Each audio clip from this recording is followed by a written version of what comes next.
You're listening to Financial Advisor Marketing, the best show on the planet for financial advisors who want to get more clients without all the stress. You're about to get the real scoop on everything from lead generation to closing the deal. James is the founder of theadvisorcoach.com, where you can find an entire suite of products designed to help financial advisors grow their businesses more rapidly than ever before. Now, here is your host, James Pollard. What's going on, financial advisors? You've probably already read the title of this episode. It's Small Thinking Financial Advisors Will Hate This Episode. And it's true, because I'm going to talk about some things that are relatively abstract and require some critical thinking in order to understand. So if you're the type of person who never gets brain freeze, well, because you don't have a brain, then please turn off this episode and come back next week. You hear? But if you're an intellectual who knows that success relies on more than just the little tactical things, I think you're going to find this useful. This episode is going to be a conglomeration of a few stories and or strategies. I don't really know yet because I haven't talked about them yet, for helping you think differently, because your results come from your behavior and your behavior comes from your thoughts. There have been some times where I've worked with advisors and I've told them exactly what to do while I was working with them, and they got incredible results. It's me either standing over their shoulder or they have a Zoom call with me and they share the screen. I literally just tell them, do this, not that, change this button, do this thing, change the settings here, that sort of thing. And they get incredible results. And it was awesome. We had a great time. We high five. Everything's cool. But as soon as I leave, they fall back into their old patterns and habits. Why? It was because they didn't change their underlying thoughts. And since they thought of themselves as people who operated a certain way, that's what they did. And I can kind of sort of tell when people change their thoughts and something clicks and they change, they're a different person. And the minute someone becomes a different person, I know that person is on the right track as far as being a different person as a successful person. And maybe I'm too much of an optimist, but I genuinely believe that deep down, most of us want to do better. We want better things to happen in our lives. And when you view the world from that premise, you start wondering why only a select few people get the results they want, especially when you begin seeing people with the same opportunities in front of them. You can have two financial advisors in the exact same city with the exact same niche, with the exact same amount of experience, and one will likely do better than the other. I've been racking my brain for answers on why for years, and I do have How Successful Financial Advisors Think. If you see that, then make sure you get that. I'm not really going to plug it in this episode. Of course, the superficial answer is that they did different things. Their behaviors were different. And yes, that makes sense. If you go to the gym and work out and I sit at home and eat Cheetos, we are going to get different results because our behaviors are different. If you're a financial advisor who goes out and talks to 100 prospective clients every single week, and I just hem and haw about call reluctance and prospecting reluctance, I don't really want to do anything, and I don't do anything, my behavior is non-existent, then yes, we are going to get different results. Yet remember, what is the source of the behavior? It's our thoughts. Now, I'm going to assume here that the majority of my audience doesn't smoke cigarettes. If you do, just substitute something you don't do for cigarettes in this example. So here we go. Here's the example I have for you. You are probably not going to go out to the store today and buy a pack of Newports and start lighting up. Why not?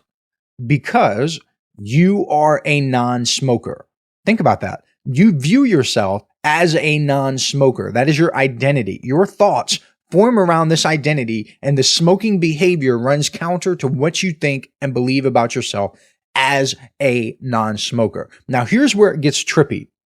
If someone like me came up to you and began telling you that smoking 2 packs of cigarettes a day was the secret to health, wealth, and happiness, you would probably be skeptical and uncomfortable.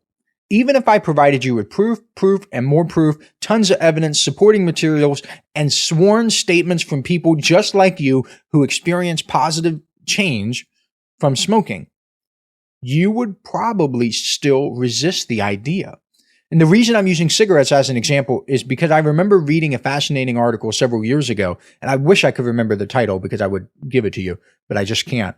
It was about how smokers had trouble quitting because smoking was a part of their identity. The key to quitting smoking is to view yourself truly and honestly as a non-smoker. You are quite literally changing how you view yourself. And when you change how you view yourself, your behaviors, they align with that. It's really, I don't want to say it's that simple because it's not exactly simple, but it's what happens.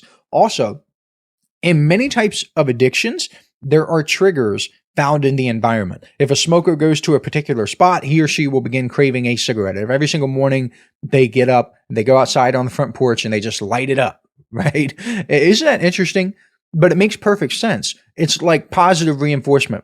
You ring the bell and the rat wants the cheese. It happens to all of us. The questions you need to answer for yourself are, what is your bell and what is your cheese? And the beautiful part of life is that you get to design these. It is not easy. It takes time, but you call the shots. You are the boss. You get to craft your environment to have the triggers that shape your thoughts, that shape your behaviors, that shape your results. Fascinating stuff. Remember, your results come from your behaviors, which come from your thoughts. So your results come from your thoughts. This is just simple logic.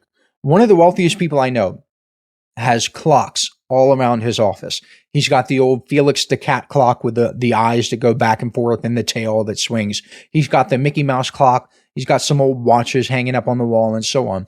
His office it's this huge basement that has several rooms and I think 1 or 2 conference rooms. I can't remember. And you can't go anywhere without having a view of at least one clock. And his explanation for doing this is that he never wants to be anywhere in his work environment without having a reminder that time is slipping away. And I think that's brilliant. He is keeping the rails up on his mind. He won't let himself slip into thinking that his time is so abundant that he can waste it. That's why he's so efficient and, yes, wealthy. Hey, financial advisors. If you'd like even more help building your business, I invite you to subscribe to James's monthly paper and ink newsletter, The James Pollard Inner Circle.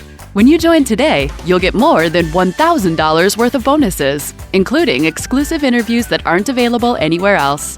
Head on over to theadvisorcoach.com/coaching to learn more. Have you ever gone bowling with a small child? Maybe you don't. Maybe it's not a small child. Maybe you use these, the bumper rails that come up so you cannot get a gutter ball. This is what's happening in his mind. He's got the bumpers up. It is quite literally impossible for him now, because it's part of his identity and because he has these triggers in his environment supporting that positive identity, he can never get that figurative, the gutter ball, because of those bumpers. He's given himself reminders for thinking differently. He wants to make sure he stays on the right track because he knows that if left to his own devices without these bumpers, he may not make the most efficient decisions. Now, small thinkers will hear that and they'll think to themselves, well, I don't need all that. That's overkill. I don't need all those clocks. Well, isn't that strange too? Isn't it weird that the person with $400 in his bank account will criticize the person worth $400 million because of, again, his thoughts, his beliefs? You've got somebody worth $400 who'll be like, oh, that's just stupid. I don't need all that. That's just goofy. Why would anyone do all that? Why would someone put in that much effort? He's worth $400 million. You're worth $400. I know that seems harsh. I know that seems like, I can't even say arrogant because it's not even me, but it is what it is. He's thinking differently. And of course, a lot of this stuff is going to sound weird to people because according to a survey from bankrate.com, a whopping 61% of Americans can't come up with $1,000 to cover an emergency expense. If you walk down the street in any major city in the United States, Boston, Chicago, LA, Atlanta, doesn't matter. If you walk down the street and pass 100 people, 61 of them will be broke. And more of them will be close to broke. And it also means that being broke is the majority. It is the most popular option.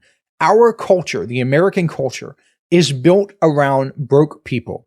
And one of the reasons I'm not particularly active on Twitter is because Twitter allows people to retweet and push other people's tweets into my feed. So if I follow someone and that person follows another person, that person retweets that person's content. I don't really want to see that. I don't need that in my life because I don't want to be influenced by what the majority is doing. I do have a Facebook account and I follow maybe 200 people. I'm not one of those people who maxes out their friends list with, 5,000 friends on Facebook that you have no idea who these people are. I specifically and intentionally follow people on Facebook, and all of them are winners. 100% verified, can prove it to you, winners. They've got the receipts to prove it. I get on Facebook maybe once every 2 or 3 days, and I'm just blown away with what these people are doing. And on Facebook, they can't retweet. That yes, they can share other people's content, but it's very rare.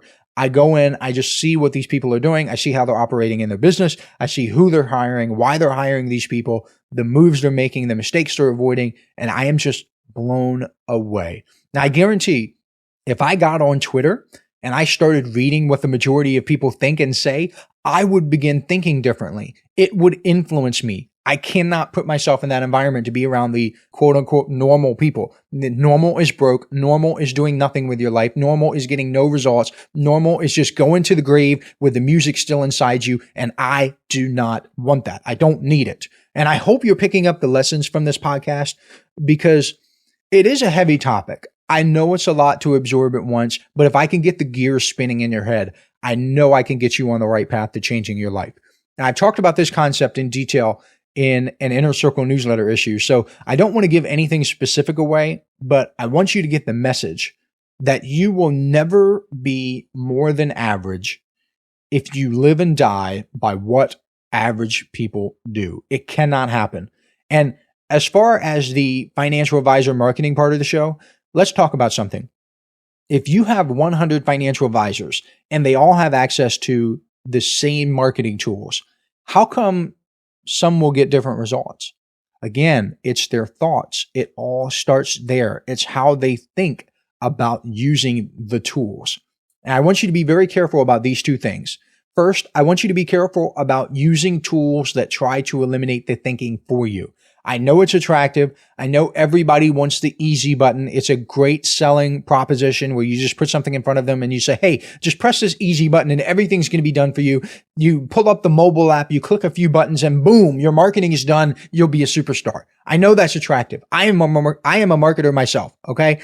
I know how to sell these things. I know how to get this in front of people, but I'm telling you right here, right now, that is not the answer. That is not the right way to move because most people are going to be attracted to that. And when you go back and you realize that most people are broke, 61% of Americans can't even come up with $1,000 to cover an emergency. Really ask yourself if you want to be that.